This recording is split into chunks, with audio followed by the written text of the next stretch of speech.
night of Mixer shutting down and streamers having to move over to Twitch or Facebook or YouTube and all these questions about all these big deals, and then people just asking me, and then me having a lot more sponsorships and partnerships lately, I thought it would be fun to have you guys guess, how do streamers make money? Subscribers is the very first one here. It is obviously the most direct way in which streamers make money. Subscribers. Now, the base way that subscribe revenue works is that a tier 1 subscription is a 50% revenue share, a tier 2 subscription is a 60% share, a tier 3 subscription is a 70% share. Now again, if you are a large streamer, you can actually negotiate in your contract for a higher percentage revenue share there. A lot of esports teams have a much higher percentage share on those subscription options as well. As far as I understand, even if you have a better contract, like say you have a 90% share on subs, Twitch Prime subs are still 50-50. Ad revenue. I took a look at some of my numbers, and I took a look at the ad revenue I get on Twitch. And it comes out to about 40 cents per 1,000 people that click on my stream. Now, not everybody runs ads. There obviously is ad block. There's subscribers that don't get ads. But let's just assume that for every 1,000 people that click on my stream, they all watch an ad. That comes out to 40 cents per 1,000 people. So if I have 10,000 people click on my stream in a month, I make $4. In May, I made $5.80 off ads. I think I had around 15,000 clicks. So as far as I understand it, if you are a larger streamer, you can negotiate better ad revenue into your contract so that you actually make quite a bit more off of it. And additionally, you can run ads. I obviously do not run ads, so I am also decreased on ad revenue there. But the payoff is incredibly small, and usually the risk of losing viewers because you're running an ad is not worth actually running the ad. If people want to do donations next, donations is fun. This is where we get into math. We're gonna do a little bit of math for donations. Reject you! It's sticking in my fingers. Sticking in my fingers! Yeah! Okay, we're fine. It's fine. I got rid of it. There are two obvious ways to donate to Twitch streamers. I'm going to just say PayPal for the first one, even though you can use a credit card and that's all set up through Streamlabs and everything like that. But pretty much, let's just assume it's going to PayPal or you're using bits. When you use PayPal to donate, it is not counted as a donation. It is counted by PayPal as a purchase of services. When you purchase a service, there is a fee associated with it. Just like when you use a credit card in a store, that store actually pays a percentage to the credit card company. That's how they make their money. When you use PayPal, there is a flat 30-cent fee on every transaction, and then an additional 2.9% on all transactions. So for small donations, like if you donated 40 cents, PayPal would keep all of it. It wouldn't actually, nothing would actually go to the streamer. For bits, whatever you donate in bits is what the streamer gets, but Twitch marks them up. So Twitch just keeps that money that is basically the PayPal processing fee. I think that bits are like a 30% markup or something, so when you start donating over $2, it becomes more efficient to do it through PayPal. But then of course you don't get all the benefits of bits, and then you're also awarded bits through doing different surveys, and then bits are integrated into Twitch, so they unlock emotes and hype trains and all those other fun things. So there's nothing wrong with using bits. But just so you understand, PayPal does take this fee, and then bits you get the full amount. And so I showed you, so like in bits for May, I got $10.24. I'm pretty sure that's almost entirely Pi with his like 10-cent cheers at a time. And then these are my donations from May. So you can see that someone donated $4.20, and then PayPal takes out 48 cents. So I actually get $3.72 from that. And that is across the board. That has nothing to do with Twitch. That is how PayPal works. Every single streamer is paying that 30 cents and then another 2.9% to it. Sponsors, they can sponsor a bunch of different things. They can, for instance, pay you to make an ad for their product or their platform. They can sponsor streams. They can sponsor social media posts. There's Twitch things called bounties, which I used to do a lot of, where you specifically play a game with your stream, or you watch a video with your stream and then talk about it on stream. And so those are all different ways that you can be sponsored. So you can be sponsored to play a certain game. You can be paid money to talk about a certain product. So my first ever sponsorship was MeUndies.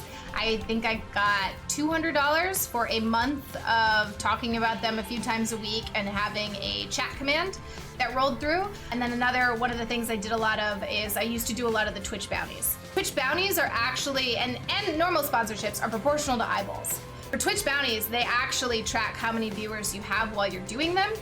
And then that determines your payout from them. It's a maximum amount that you can get based on your viewership history. And then you have to reach a certain amount in order to get the full payout. And then how much you actually make is dependent on how many viewers were actually there during that bounty collection. No criminal activity. We're not advocating criminal activity. YouTube. YouTube is definitely a way to make money. It's a way to diversify your brand. It used to be much easier to monetize on YouTube. It used to be significantly easier. You just had to have 1,000 subscribers. So I had this one video on YouTube that was a clip from my stream, this like 8-minute segment from my stream that went off the charts and got over, so I guess it has almost 281,000 views. And so partway through, my channel became eligible for monetization. From about 60,000 monetized playbacks, say for 180,000 views, about a third of those were monetized. I made about $130 from that one YouTube video. Say like 150,000 views is about $100. So you don't actually make that much money from YouTube. A lot of people have ad block turned on. You're not making that much from YouTube. You have to be very consistent about posting. You have to have a lot of viewers, you have to have a lot of subscribers, you have to have SEO gold all of the time, you have to be very favorable into the YouTube algorithm. It's not an amazing way to make money on the side because most people do not every single day have videos hitting 100 to 200,000 views, which is probably what you would need for YouTube to be a really strong source of income. Always wondered why YouTubers asked to enable the alerts. Yeah, so on YouTube, you want to enable notifications. So on YouTube, the most important thing is how many people view your video in the first 12 to 24 hours from YouTube. So if you get linked there from Twitter or Reddit, it doesn't count. YouTube wants to see how people on their platform are viewing your video. So the most important thing is it's called a CTR, click-through rate, and then like browse and discovery percentage on YouTube. So that's why enabling notifications on YouTube is so important, because if a content creator, you want to support releases of video, you want that notification to pop up for people and you want those people to navigate to your YouTube and watch that video within the first 12 to 24 hours of it coming out.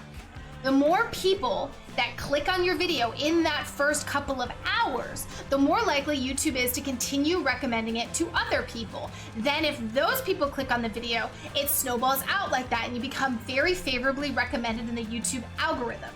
That is super important because that's where the majority of your views come from. Social media, which is kind of like sponsorships and partnerships. The number of followers you have on your social media platforms, and even more importantly, your engagement rates. People will legitimately look at a tweet and then say, how many likes did it get in proportion to your total follower count? Someone could have 100,000 followers, but if they only have 10 likes on a tweet, they have very, very bad engagement and they're a very bad partnership. Because it means that nobody cares what they're saying on Twitter. The eyeballs are money, but engagement of those eyeballs are all of that money. That is entirely how people are making money off of social media sponsorships. So the first thing that happens is they look at your follower count, then they look at your engagement. And so follower count will deem a certain amount of money, and then engagement will deem a percentage of that money in which you will get paid for that post. I have gotten paid $20 to post something on Instagram. I think I've gotten paid as high as $200 to post something before. It can be very lucrative, but you can't do them all the time. You really only want to post on Instagram once a day at the most. On Twitter, like, you want to reply to people, you want to have memes, you want to have funny stuff, but you don't want to do 5 sponsored posts a day on Twitter. So this is supplemental, but it's not a ton of money. This one seems really obvious. Streamers make money off of selling their merch. Every single site, the cut that you get from selling your merch is different. And then a lot of sites, you can actually set that custom yourself. So you can set the merch at a lower price because there's a base point that it costs. And then you can set it at a lower price so that you make less of a percentage off of it, but hopefully you sell more, or you don't want your community to pay as much money for it, etc. Exclusive content can come in a variety of different mediums. The most obvious ones that you think of are Patreon and OnlyFans. These are very, very popular. These are particularly lucrative for a lot of content creators. Now, I have not used either of these. I do not know what the fees are. I do not know what the percentages are. I just know that a lot of cosplayers, and that's what a lot of I follow, have Patreons and OnlyFans. I did content that was fairly similar for a few months in order to understand it, but I did not feel like setting up a Patreon, and OnlyFans wasn't really a thing when I did all of these. So this was, I worked with a photographer that I just thought would be fun to work with, and he listed these photo sets for sale on his website. I did not think any would sell. I did not think I would make any money from it. And the way that it worked is I made 30%. So any sales from these photo sets, I made like a 30% modeling fee, basically. That is different from how it typically works. A lot of times if you model for someone, you get paid a flat fee for your modeling services, like an hourly rate or something like that. And then the photographer keeps the rest of it because they have very expensive equipment. They do all the editing. In this case, they host the site that it is posted on, all of those things. A lot of people thought that 30% was a big ripoff. However, at least 30% of what you make goes to taxes. So this actually ended up being a 50-50 split between me and the photographer for the work that I did here. You can also expand out exclusive content to selling cosplay prints and going to events as a personality and stuff like that. Like basically you are being hired or being supported based on who you are, not based on streaming, is the best way to put that. Partnerships are often, or affiliate links are often sale-based. Sometimes you make money by the amount of registrations you drive to a site, user signups. In the case of Raid Shadow Legends, I feel like I've seen that that's downloads or whatever. I don't entirely know what it is. But yeah, partnerships and affiliate, a lot of times you don't actually get money for doing it. Sometimes you do. Sometimes it's a sponsored partnership.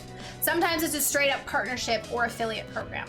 So the two that you guys are really familiar with that I am in is I am in the Steel Series program and I'm in the G Fuel program, and I have no idea if I'm allowed to tell you guys how much I make off of those. But when you buy something from Steel Series or G Fuel and you went there through my affiliate link and you entered my code at checkout, I do make something off of those sales.